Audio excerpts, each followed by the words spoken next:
Kukira aku tidur di sebuah ranjang nyaman dan empuk. Namun tanpa aku tahu, aku sedang berbaring di atas bekas tumpukan mayat di masa lalu yang kelam penginapan ini.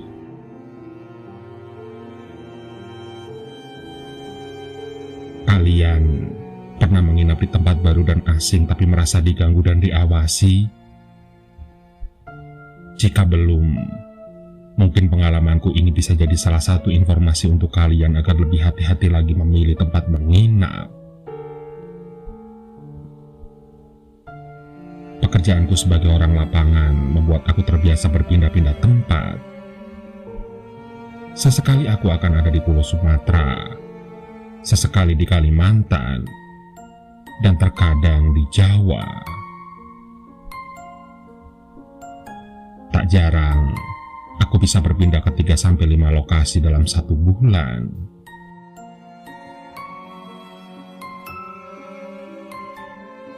Dan selama menetap untuk pekerjaan di lokasi klienku, aku biasanya menetap di hotel dengan biaya termurah di kota tersebut. Lumayan, uang jalanku yang berlebih bisa aku manfaatkan untuk kebutuhan lain. Biasanya aku menetap di hotel-hotel budget yang cukup dikenal. Sebut saja yang inisialnya A, P, atau F. Kalian pasti tahu apa hotel-hotel yang aku maksud itu. Hotel-hotel itu memang umum ada di kota-kota besar dan tidak terlalu buruk untuk sekedar tidur dan sarapan pagi. Namun kali ini aku ditempatkan di perusahaan klien yang jaraknya cukup jauh dari kota besar. Aku sudah mencari penginapan, namun jaraknya sangat jauh dari lokasi kerja. Dan itu berarti aku harus mengeluarkan uang lebih untuk transportasi. Memang dasarnya perhitungan. Aku memilih menginap 1 hari saja di kota dan berencana menanyakan lokasi penginapan terdekat dari lokasi pabrik ketika aku sudah bertemu klienku. Kebetulan, saat itu aku bekerja sebagai konsultan pembuatan boiler untuk perusahaan sawit.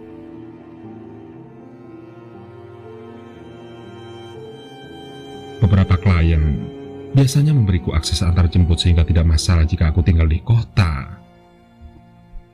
Namun, klienku kali ini tidak memberikan fasilitas itu karena memang perusahaan keluarga yang sedang tahap berkembang.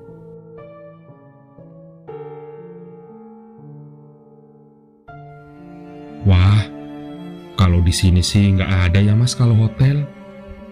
Paling adanya rumah-rumah yang disewakan aja mas. Ujar Pak Rudi, kepala pabrik yang mendampingiku selama bekerja.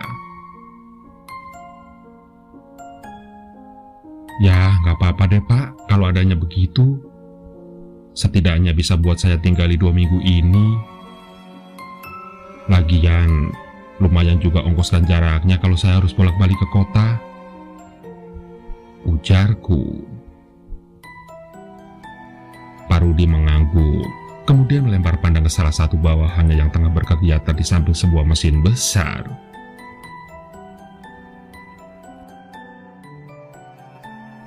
Woi, Wan, kamu tahu penginapan atau rumah yang dikontrakin gak deket desa? Tanya Pak Rudi setengah berteriak kepada Iwan, salah satu pekerja di sana. Iwan menghentikan pekerjaannya dan mengelap peluh di keningnya dengan tangan. Rumah kontrakan buat siapa, Pak? Tanyanya. Ini buat Pak Ilham, tamu dari Jakarta, jawab Pak Rudi sambil menunjuk ke arahku. Iwan memandang kosong sambil berpikir dengan menggaru-garu kepalanya. Rumah biru belakang pertigaan kayaknya dikontrakan deh pak, jawabnya setelah beberapa saat diam untuk meraba-raba rumah yang sekiranya kosong dan bisa dikontrakan.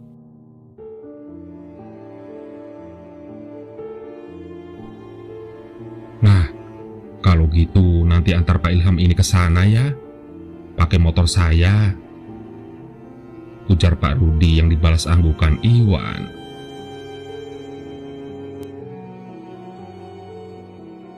Iwan itu orang asli sini. Dia emang rada-rada gitu, tapi dia lebih tahu dibanding saya yang juga baru 3 bulan, Pak, ujar Pak Rudi padaku sambil terkekeh. Aku bisa mengerti apa maksud rada-rada yang dimaksud Pak Rudi.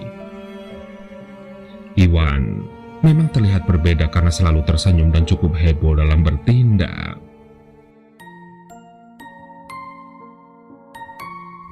Sorenya, sesuai pesan Pak Rudi, dengan menggunakan motor aku diantarkan Iwan ke rumah yang ia maksud. Kami menyusuri jalan desa yang sudah pecah-pecah, bahkan sebagian berupa aspal lalu tiba-tiba terpotong menjadi jalan tanah dan kerikil.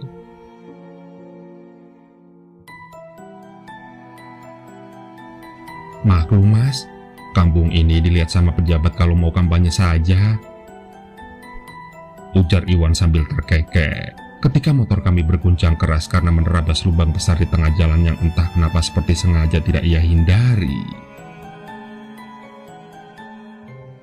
Setelah beberapa menit, kami memasuki area desa yang ditandai dengan sebuah gapura kecil yang sudah ditutupi debu tebal. Desa itu hanya terdiri dari beberapa rumah penduduk yang memusat, namun cukup lengkap. Ada sarana ibadah, kantor desa, warung-warung penduduk, dan sebuah pasar kecil. Aku dan Iwan terus berkendara melewati desa, sampai akhirnya kami melewati sebuah pertigaan dan Iwan membelokkan motornya ke arah kiri. Dan mulai dari sini, jumlah rumah penduduk semakin sepi. Rumah penduduk semakin jarang dan berganti persawahan dengan 1-2 gubuk berisi hewan ternak. Sampai motor berhenti di sebuah rumah biru bertingkat 2 dengan genteng tanah liat yang sudah kehitaman. Di antara sekian banyak rumah yang aku lalui tadi, rumah ini terlihat lebih mewah dan menonjol dengan gaya rumah yang berbeda dari rumah pedesaan pada umumnya.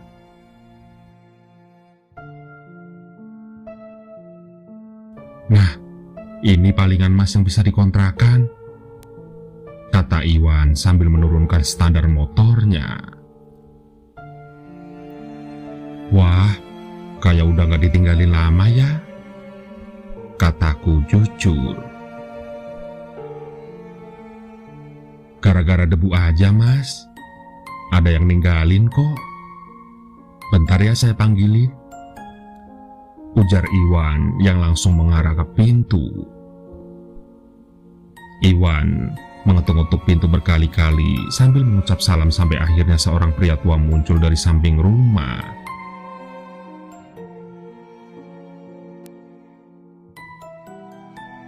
Ada apa? Tanya bapak itu dingin. Pak Seno, maaf Pak, ini ada tamu PT. Kalau numpang menginap di sini boleh nggak ya Pak? Terlihat pria bernama Pak Seno itu memandangiku dalam-dalam. Sendirian? Tanyanya. Iya Pak, cuma saya saja, jawabku. Berapa lama? Ia kali ini bertanya ke Iwan. Paling 2 minggu sih Pak. Berapa biayanya? Tanya Iwan. Nampak Pak Seno memberikan gestur agar kami berdua masuk. Ia kemudian mengeluarkan kunci dari balik saku belakangnya dan membukakan pintu utama. Tinggal aja di sini gak masalah, asal jangan aneh-aneh, ujarnya. Gak "Gak apa-apa Pak, saya bayar aja biayanya," cegahku yang merasa tidak enak. "Saya cuma dititipi rumah ini, pemiliknya bukan saya. Tapi kalau cuma menginap saja, ya monggo, biar rumah ini ada orang hidupnya," jelas Pak Seno. Aku hampir saja memotong ucapan aneh Pak Seno itu, kalau saja Iwan tidak lebih dahulu mengucapkan syukur. "Wah, makasih banget Pak. Tapi Pak Seno bukannya tinggal di sini juga," potong Iwan. "Tidak, saya kesini cuma buat bersih-bersih dan cek kalau rumah bocor. Ini saya juga mau pulang. Makanya rumah sudah saya kunci semua," jelas Pak Seno menjelaskan kenapa ia berada di belakang tadi.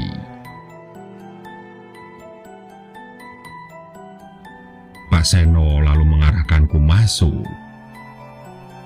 Rumah itu terasa begitu lapang karena tidak adanya perabotan. Hanya sebuah meja yang menempel di tembok dan 3 buah kamar yang mengelilingi ruang tengah. Selain itu, ada sebuah tangga melingkar yang terhubung dengan sebuah ruangan kosong berbalkon di atas. Nuansa kuno seperti rumah kolonial begitu terasa di dalam sini. Udaranya terasa cukup pengap dan panas. Namun, Pak Seno sepertinya benar-benar terlatih membersihkan rumah ini karena bagian dalamnya sangat bersih dari debu.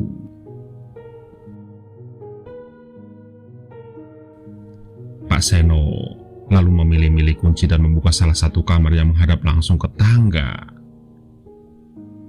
Kamar itu berisi sebuah kasur kapuk, sebuah kipas angin, serta lemari baju kecil persis seperti sebuah kamar kos-kosan.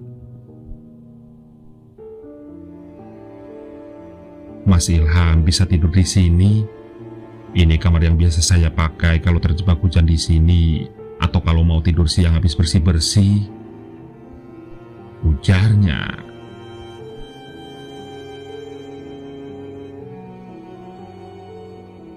"Lumayan," pikirku.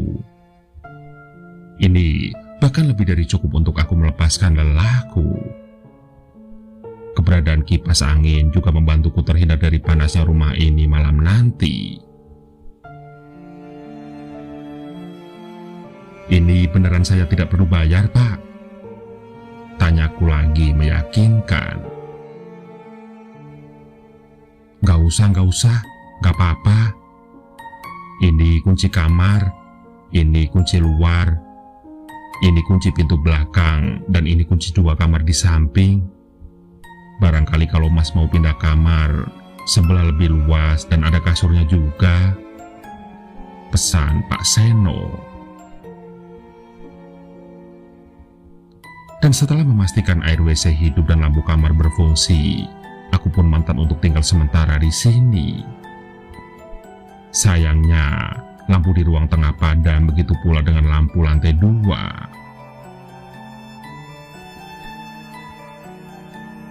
Sudah lama putus, mau diganti juga buat apa? Soalnya yang punya juga belum pulang-pulang. Begitu alasan dari Pak Seno. "Memang yang punya siapa, Pak?" tanyaku lagi. "Dokter, tapi udah kerja jauh. Saya juga tidak begitu kenal. Saya cuma disuruh bersih-bersih dan jagain rumah, kemudian ditransfer upah setiap bulan," ujar Pak Seno. Setelah serah terima kunci, Pak Seno berpamitan dan disusul Iwan. Rumah Pak Seno berada di kampung sebelah dan cukup jauh dari rumah ini. Sebenarnya, aku sempat menawarkan Iwan untuk juga tinggal bersamaku, namun ia menolak.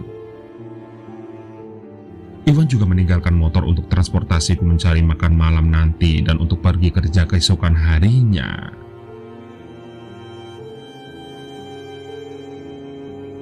Setelah mandi, langit mulai gelap.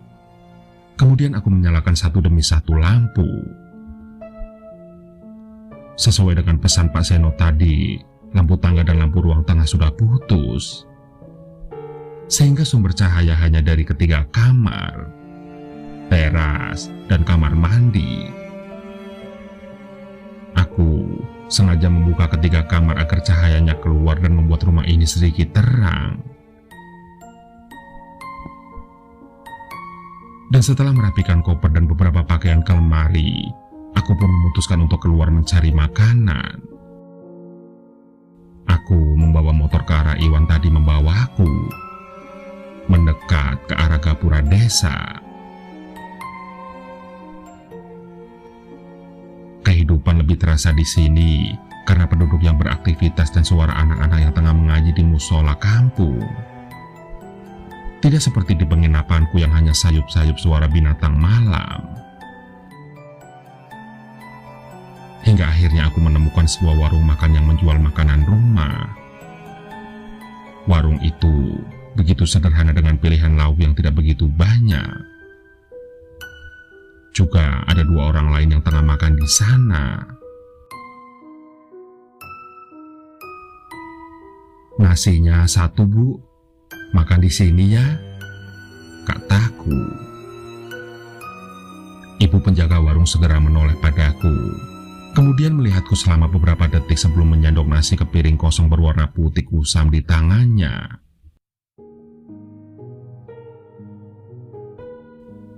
Nasinya cukup, apa tambah? Tawarnya. Cukup, Bu, jawabku. Lauknya pakai apa, Mas? Tempe, telur, sama minta sayur ya, Bu, kataku sambil menunjuk lauk-lauk yang masih tersisa.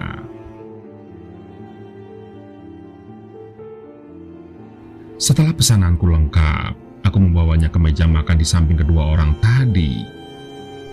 Keduanya serentak menoleh padaku dan aku membalasnya dengan senyuman. Makan, Pak, ujarku ramah. Keduanya mengangguk dan membalas senyumanku dengan ramah. Lagi lewat sini, Mas, ujar salah satu pria bertopi yang makan di sana. Ah, enggak, Pak. Saya tamu di PTX, lagi nginep di sini saja, jelasku. Di sini orangnya kenal satu sama lain, Mas. Soalnya desanya kecil dan jarang ada pendatang. Jadi kalau ada orang baru kita pasti tahu karena gak kenal, ujar ibu warung sambil mengelap gelas-gelas basah dengan lap tangan. Itu menjelaskan kenapa ia memandangiku sepersekian detik tadi. Oh, iya, kelihatan banget ya, Bu, candaku yang terasa canggung. Ngomong-ngomong, nginep di mana, Mas? Tanya pria yang satunya lagi yang memiliki kumis tipis. Di ujung sana, Pak. Rumah biru dekat sawah yang dijagain Pak Seno, jawabku sambil mengaduk-aduk es teh manis di hadapanku. Beneran? Siapa yang nganterin ke sana, Mas? Tiba-tiba saja, ibu warung terlihat kaget, begitu juga kedua pelanggan yang menghentikan suapan mereka. Mas Iwan, Bu. Walah, Iwan Semprul, cibir pria bertopi. Mas, coba kamu pikir-pikir lagi deh kalau mau tinggal di sana, ujar ibu warung lirih. Aku pun tiba-tiba kehilangan hasratku untuk makan. Tapi siapa tahu Masnya kuat, Bu, ujar pria berkumis tanpa topi. Memangnya kenapa, Bu? Pak? Tanyaku kepada keduanya. Pria bertopi nampak menolak bercerita. Begitu juga ibu warung yang menyibukkan diri dengan mengelap piring yang sebenarnya sudah tidak bisa lebih mengkilap lagi. Pria berkumis selalu mencuci tangannya dengan sisa air putih di gelas minumnya. Dan setelah mengelap mulutnya dengan tisu, ia menatapku dan memulai ceritanya.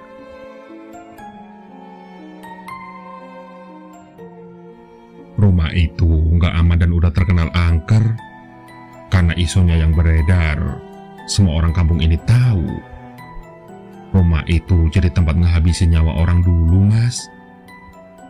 Jelasnya tanpa membiarkanku menarik nafas. Hah? Katanya itu punya dokter, Pak. Gimana? Tanyaku penasaran, namun di sisi lain aku juga takut. Rumah itu punya orang Belanda dulu yang ngawasin penduduk sini. Nenek kakek kami dulu disuruh kerja paksa di sini, dan para penjajah yang nyiksa itu tinggal di sana semuanya. Tiap ada pekerja yang sakit atau lemah bakal dibawa ke sana. Tapi habis itu udah langsung hilang begitu saja. Tiba-tiba saja, pria bertopi menyambung cerita pria berkumis. Memang, rumah itu udah berpindah-pindah kepemilikan. Tapi itu juga karena nggak ada yang betah, Mas. Rata-rata yang tinggal di sana kena penyakit aneh sampai ada juga yang meninggal mendadak. Dan terakhir yang beli ya si dokter itu. Tapi malah lebih parah lagi, Mas. Jelas pria berkumis lagi. Lebih parah bagaimana, Pak? Tanyaku lagi, tanpa sedikit pun menyuap nasiku. Dokter itu awalnya jadi harapan warga di sini buat pengobatan. Soalnya jarak ke rumah sakit kan jauh.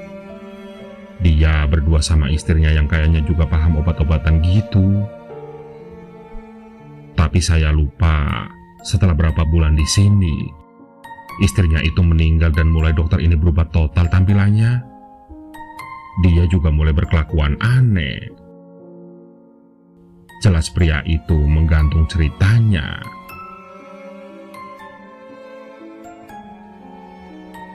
Katanya dia dulu ngawetin jenazah istrinya dalam rumah itu ya, Pak? Tanya ibu warung kepada bapak berkumis tadi. Iya, Bu. Yang kesebar sih begitu. Ada ruangan tempat dokter ini bikin percobaan segala macam. Dan di sana ada mayat istrinya. Bahkan beberapa pasien sempat melihat juga karena nggak sengaja ngintip ke ruangan di lantai 2. Jelas bapak tadi. Dulu malah saya sempat dengar beberapa warga lihat ada plastik-plastik jenazah dikirim ke rumah itu. Nggak tahu buat apa, tapi nggak ada penguburan juga. Uji forensik mayat kali ya? Timpal pria bertopi.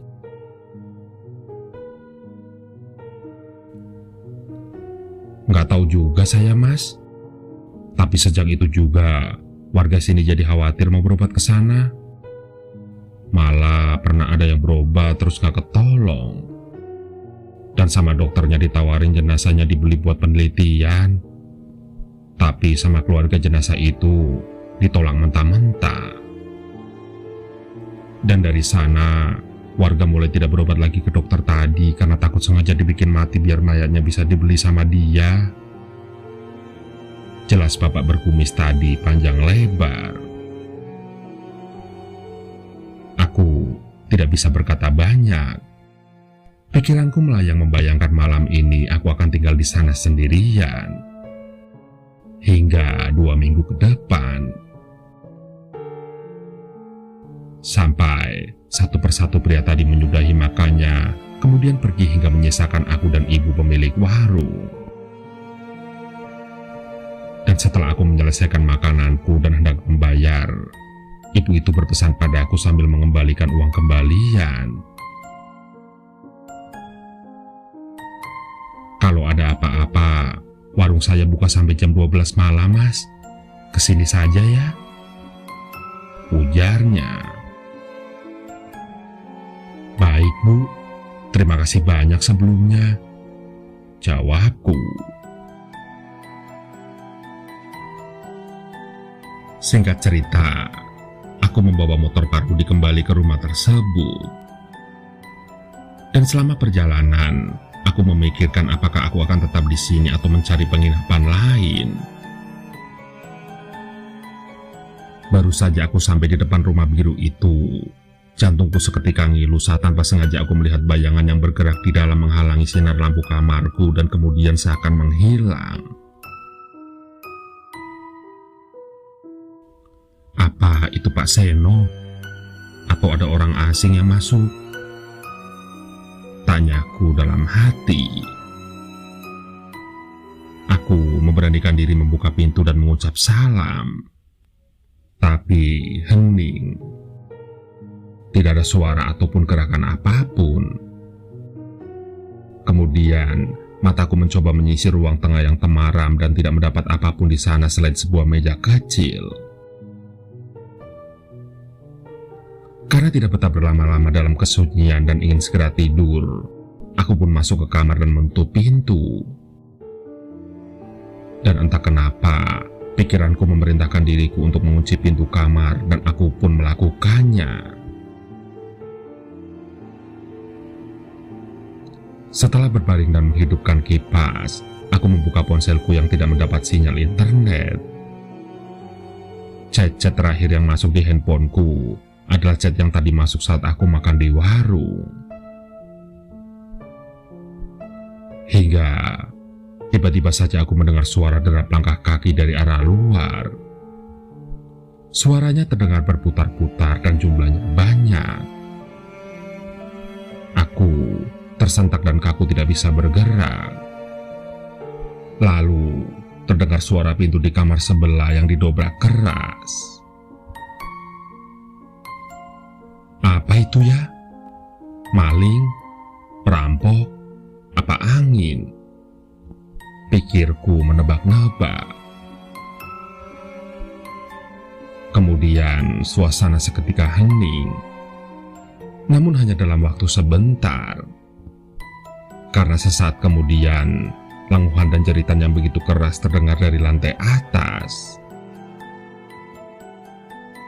Pagikan itu memenuhi seisi ruang dan berasal dari sumber suara yang berbeda-beda.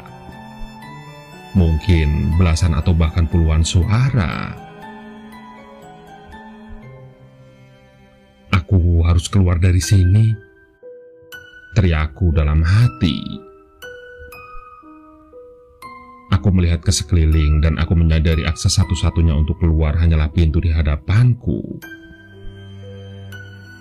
Tapi di balik pintu itu, aku terus mendengar suara berat pria berdehem di balik puluhan suara teriakan dan jeritan yang begitu pilu. Entah kekuatan dan kegilaan macam apa yang ada di pikiranku saat itu. Tapi aku memutuskan memutar kunci dan membuka pintu itu. Dan suara jeritan terdengar semakin keras dari arah lantai 2. Sontak, aku menutup telinga dan mataku sambil berlari ke arah pintu depan. Bau anyir darah dan aroma busuk merebak ke penjuru rumah hingga membuatku menahan nafas karena tidak kuat dengan baunya yang membuatku mual. Ketika aku sudah sampai di depan pintu dan hendak membukanya, ternyata pintunya terkunci. Aku mencari kunci yang ada di saku belakangku. Namun aku sama sekali tidak bisa membuka mataku. Aku hanya mengingat apa perbedaan kunci depan dengan kunci kamar. Aku berkali-kali salah dan menjatuhkan satu persatu kunci agar tidak membuang-buang waktu mencoba kunci yang salah 2 kali. Sampai akhirnya menemukan kunci yang tepat. Dengan langkah besar aku berlari keluar rumah dengan suara-suara aneh itu masih berada di belakangku. Aku menaiki motor dan hendak membawanya sejauh mungkin. Namun, seketika aku sadar, sepertinya kunci motor adalah salah satu kunci yang aku buang saat berusaha membuka pintu tadi.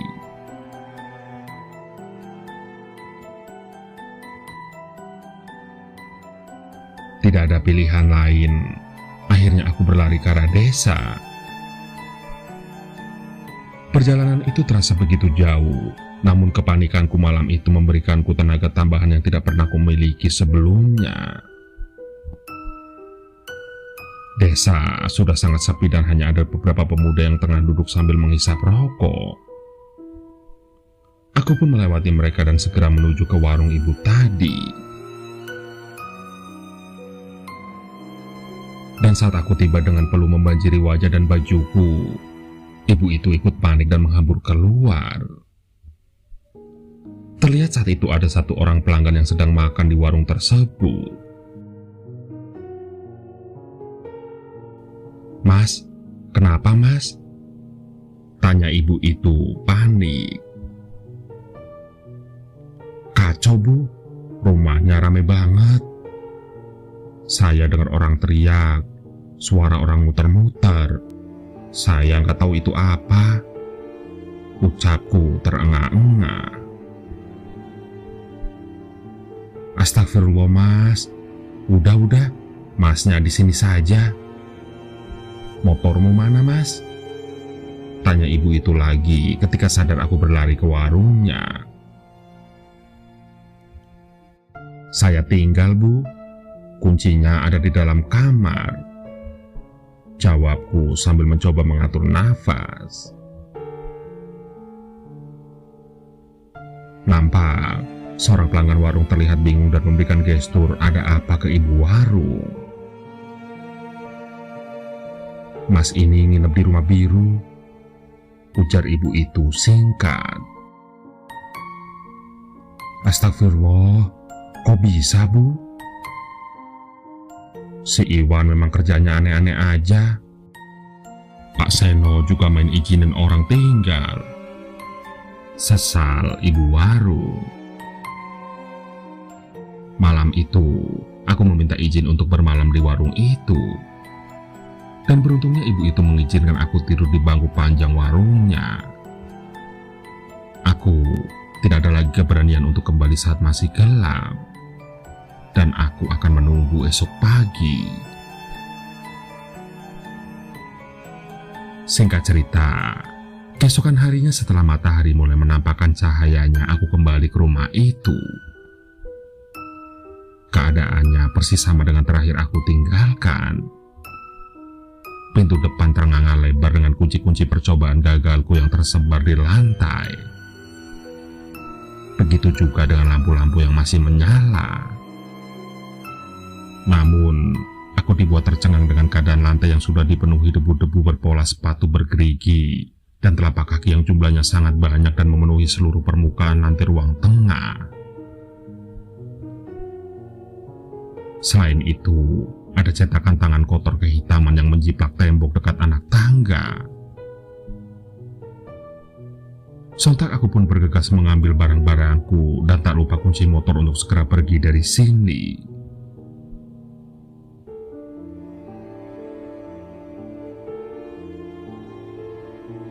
Ketika aku keluar kamar, Pak Seno sudah berdiri di ambang pintu dengan sapu dan sebuah kain lap basah. Dan nampak di teras terparkir motor miliknya. Aku sudah menyiapkan kalimat permintaan maaf dengan segala kerusuhan dan kotoran-kotoran di rumah ini. Namun Pak Seno berlalu begitu saja. Sudah mau berangkat kerja, Mas? Tanyanya yang hanya ku jawab dengan anggukan kaku. Kemudian Pak Seno dengan santainya masuk dan menyapu debu-debu berpola telapak kaki dan sepatu bergerigi itu. Ia juga tidak menanyakan apapun padaku hingga membuatku curiga dan akhirnya memulai pertanyaan.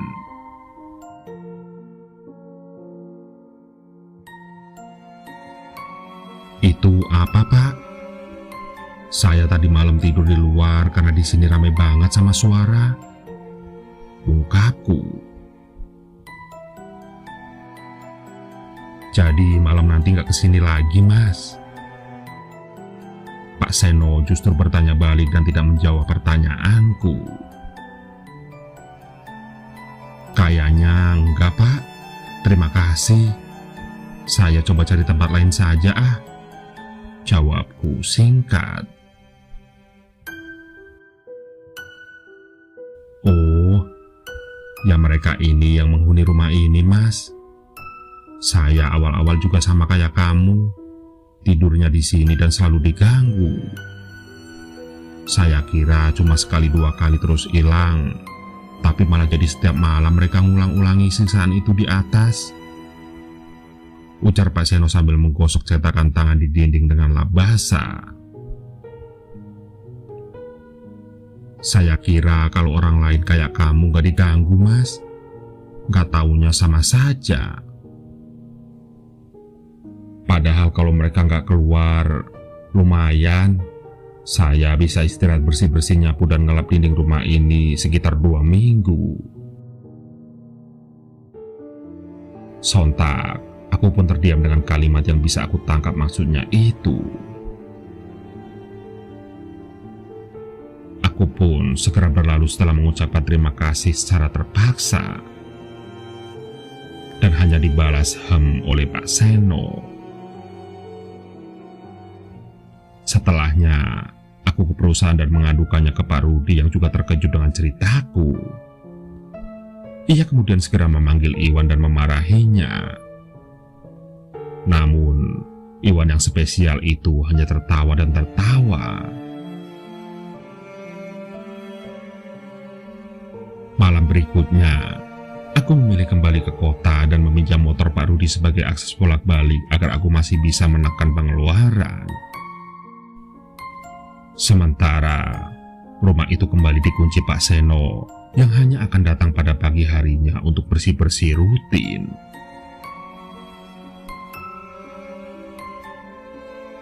Begitulah.